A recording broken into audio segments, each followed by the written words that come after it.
Госпожо председател, българската държава е създадена през 681 година, което я прави най-старата в Европейския съюз.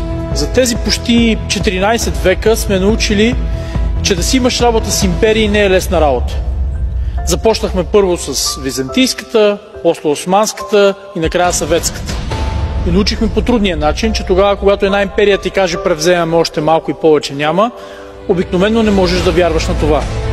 Затова мъдрият български народ е казал, че когато мечката заиграе у съседите, най-вероятно ще дойде и у вас. А мечката, уважаеми колеги, не спира да играе и не ми се струва, че го осъзнаваме. Ще бъда спокоен, ако видя ентусиазъм в тази зала да защитим себе си и Европа, така както съм виждал ентусиазъм да спасим планетата, Вселената и какво ли още не.